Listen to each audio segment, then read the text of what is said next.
नमस्कार, राज न्यूज़ कोटपुतली में आपका स्वागत है। जेजेपी पार्टी के राष्ट्रीय प्रधान महासचिव दिग्विजय चौटाला आज कोटपुतली पहुंचे। यहां उन्होंने डाबला रोड पर एक मैरिज गार्डन में आयोजित सभा को संबोधित किया। चौटाला ने छात्र संघ चुनाव को लेकर गहलोत सरकार को घेरते हुए कहा कि मैं आया तो कोटपुतली इसलिए था कि यहाँ इंडियन नेशनल स्टूडेंट ऑर्गेनाइजेशन से जो छात्र चुनाव लड़े रहे होंगे उनके लिए वोट मांग कर आऊँगा। लेकिन गहलोत सरकार ने जेजेपी की ताकत के सामने घुटने टेक दिए।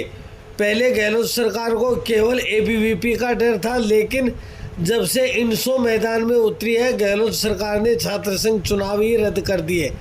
चौटाला ने कहा कि सीएम अशोक गहलोत खुद छात्र राजनीति से उठकर सीएम तक के शिखर पर पहुंचे हैं, लेकिन अब छात्र संघ चुनाव पर रोक लगाकर युवाओं के सपनों को चकनाचूर कर रहे हैं। आज कोटपुतली आगमन पर सोच के तो ये आए थे कि छात्र संघ का चुनाव का बिगुल बज जाएगा और छात्रों से वार्तालाप करके इनसो के लिए सहयोग मांगने आएंगे। पीछे आपको इस बात की सूचना प्राप्त हुई, हम सबको भी हुई, कि सरकार ने चुनाव ना कराने का निर्णय ले लिया है। प्राइमा फेसी ऐसा लगता है कि सरकार पूरी तौर पर आने वाले चुनाव को देख करके डरी हुई है। जैसा मैंने अपने संबोधन में कहा कि पिक्चर रिलीज होने से पहले ट्रेलर से डर गई और इसीलिए आदरणीय गहलोत जी और शिक्षा मंत्री ने तुगलकी फरमान जारी कर करके स्टूडेंट इलेक्शन को रद्द करने का फैसला किया, इस साल ना कराने का फैसला लिया। मुख्यमंत्री जी अपने संबोधन में कहते हैं कि मैंने चुनाव के लिए इसलिए ना की है कि लिंग 2 कमेटी की सिफारिशों का पालन नहीं होता, और पालन नहीं होता उसके साथ कहा कि खर्चा बहुत ज़्यादा होता है। मैं मुख्यमंत्री जी से पूछना चाहता हूं कि 3.5-4 वर्षों से, पहले 3 वर्षों के चुनाव तो हुए ही हैं, क्या ऐसा इन 3 वर्षों में नहीं हुआ?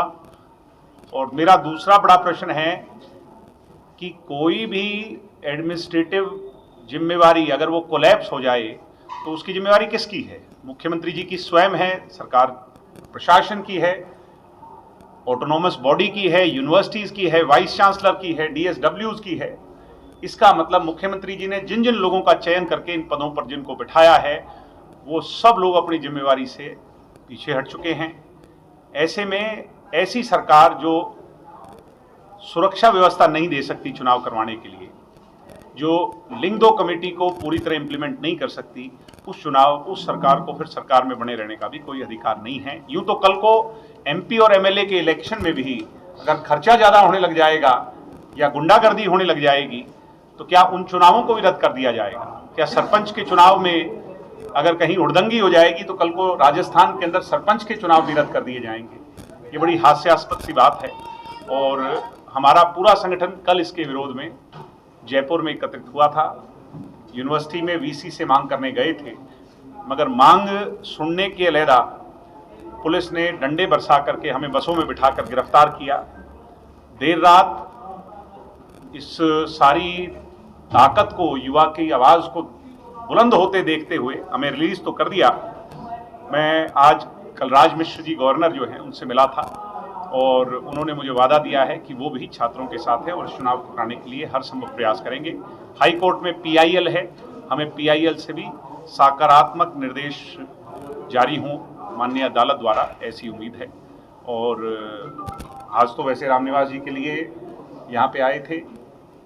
आने वाले 14 सितंबर को डॉक्टर अजय सिंह चौटाला जी, हमारी पार्टी के राष्ट्रीय अध्यक्ष, वो यहाँ पे बड़ी सभा को संबोधित करेंगे। और उसके अलावा 25 सितंबर को किसानों के मसीहा युग पुरुष चौधरी देवीलाल जी का जन्मदिवस मनाते हैं, जन सम्मान दिवस रैली के तौर पर। वो इस वर्ष कुरुक्षेत्र में अपने सीकर में करवाने का फैसला लिया है। सीकर उनकी कर्मभूमि रही है, सीकर से वे सांसद रहे हैं और राजस्थान के लोगों से उनका बड़ा प्यार रहा है, प्रेम रहा है, संबंध रहा है। और मुझे उम्मीद है कि लाखों लाखों लोग राजस्थान के सीकर में एकत्रित होकर देवता रूपी किसान मसीहा चौधरी देवीलाल जी को नमन करने आए। विश्वास से कह सकता हूँ, वैसे तो वो कहते हैं क्रिकेट की आखिरी बॉल पे क्या हो जाए, और राजनीति के आखिरी चयन के दिन पे भी क्या बदलाव हो जाए उस पर तो मैं चर्चा नहीं करता, मगर ये बड़े विश्वास से कह रहा हूं कि रामनिवास यादव जी चुनाव जरूर लड़ेंगे जननायक जनता पार्टी की चाबी के निशान पर।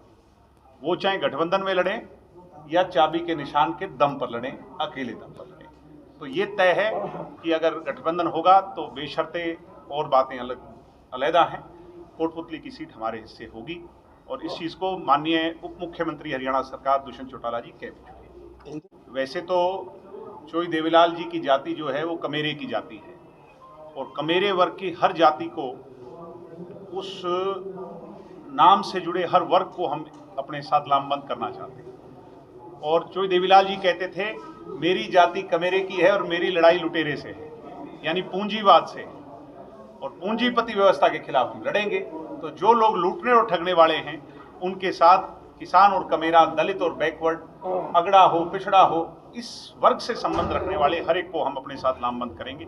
मुझे उम्मीद है वो हमारे सिंबल पर एकजुट होंगे। पूर्णतः उनकी जो ऑर्गेनाइजेशन है जिसको NSUI कहते हैं, आज वो सभी बड़ी यूनिवर्सिटीज़ में और प्रमुख महाविद्यालयों में बुरी तरह हार रही है। कहीं भी ऐसा समीकरण नहीं बैठ रहा जहां उनकी ऑर्गेनाइजेशन चुनाव जीत रही है। ऐसे में उनको ये डर है, जैसा मैंने कहा, कि बड़े चुनाव से पहले युवा पीढ़ी अपना जनादेश इन चुनावों के माध्यम से जारी कर देगी और गहलोत साहब की आने वाली जो रातें होंगी वो बहुत कठिन हो जाएंगी। इसलिए वो डरते हैं और इस चुनाव से पीछे हट रहे हैं।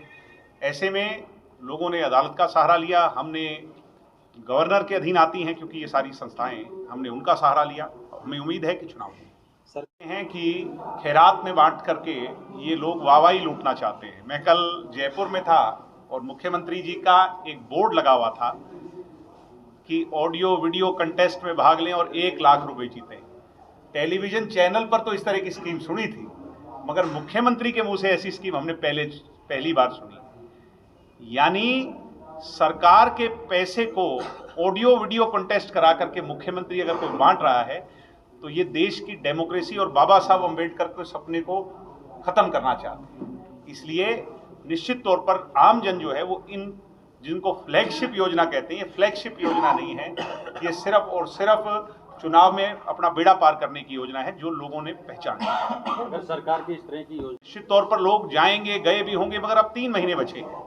कोई अब उस चीज का या कोर्ट के अंदर जाकर के समय जाया करने का कोई इंतजार नहीं कर रहा। अब तो सिर्फ और सिर्फ जनादेश जारी करने का इंतजार है। लोगों ने मन बना लिया है। तभी मैं कह रहा हूं कि बार बार जो है ये छोटा चुनाव हो, स्टूडेंट इलेक्शन का या और बातें हों, ये सरकार डरी हुई है, घबराई हुई है। और मुझे हैरानी होती है दूसरे पक्ष के जो लोग थे, सचिन पायलट जी का जो पक्ष था, आज वो भी कैसे इन लोगों के साथ मिल गया जो पीछे बात कर रहा था, बड़ी बड़ी बात कर रहा था, पैरों में छाले पड़ने की बात करते थे, संघर्ष की बात करते थे, आज वो भी इनके साथ हैंड इन हैंड हो गए। इसका मतलब 8 में और गठबंधन में बीजेपी ने हमको टिकट छोड़ दिया था। उसके बाद राजनीतिक षड्यंत्र का शिकार बना दिया गया और गलत लोगों के हाथों में सत्ता आ गई। कोटपुतली विधानसभा क्षेत्र का जो नुकसान पिछले 15-20 सालों में हुआ है वो आपको कहीं भी देख सकते हो।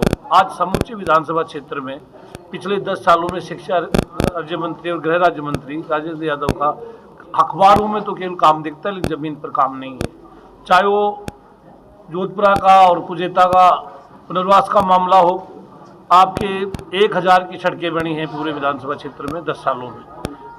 1 किलोमीटर की मुझे कोई सही सड़क दिखा दे, मैं 11,000 रुपये नाम देने को तैयार हूँ। इससे ज़्यादा हालात क्या ख़राब हो सकते हैं। अभी एक सड़क थी बखराना से देवता, पूरी सड़क बनने से पहले बह गई, रामगढ़ होते हुए जा रही थी, कोई विकास नहीं हुआ। राजेंद्र यादव ने कोटपुतली की जनता को बहुत भारी नुकसान दिया है। 20,000 परिवारों को जिले के नाम पर निवाला छीनने का काम किया, 20,000 परिवार उजड़ गए और जनता में इतना भारी आक्रोश है कि गाँव में घुस नहीं पाएंगे। श्रीमान राजेंद्र यादव जी, आप चाहे निमंत्रण कार्ड दो, जमाओ, चाहे आप प्यारी प्यारी बातें करो, आपका समय जा चुका है। आपका पहले भी नहीं था, 2008 में आपको सैकड़ों में वोट मिलते, लेकिन मुझे हटवा के आपने लोकतंत्र की हत्या की और समय आ गया है कि चौटाला परिवार का मुझ पर संपूर्ण आशीर्वाद है। और चाहे आदरणीय हमारे डॉक्टर जय चौटाला साहब हो, चाहे दिग्विजय जी हो, और खुद डिप्टी सीएम साहब ने विशाल जनसभा को संबोधित किया और ऐलान करके गए हैं मैं इनको वादा करता हूं कि रामनिवास यादव शरद यादव के साथ रहा, कभी मुझे कितना ही ऑफर दिया होगा मैं कभी इधर उधर नहीं हुआ। मैं चौटाला परिवार के साथ जब तक जिंदा हूं और मेरी आने वाली पीढ़ियों को कहूँगा इनके ही साथ राजनीति करना, क्योंकि ये पाठ मुझे शरद यादव पढ़ा कर गए थे कि भारत में अगर आपको कोई सबसे मजबूत व्यक्ति है, ईमानदार व्यक्ति है और आपके साथ ईमानदार से खड़ा रह सकता है तो देवीलाल जी का परिवार है, जिसकी हम हो, मुलायम सिंह जी हो, रामविलास जी हो, सब उन्हीं के देन थे जो आज बड़े बड़े नेता बने। तो लगता है मेरी पार्टी जननायक जनता पार्टी के सभी वरिष्ठ नेताओं का, चाहे डॉक्टर अजय चौटाला जी हों, चाहे दुष्यंत चौटाला जी हों, चाहे दिग्विजय जी, सबका आशीर्वाद है मेरे ऊपर और इन्होंने ऐलान कर दिया। और मैं पीठ दिखाने वाला व्यक्ति नहीं हूँ, मैं खूब संघर्ष करके आगे आया वो आदमी हूँ। चुनाव लड़ना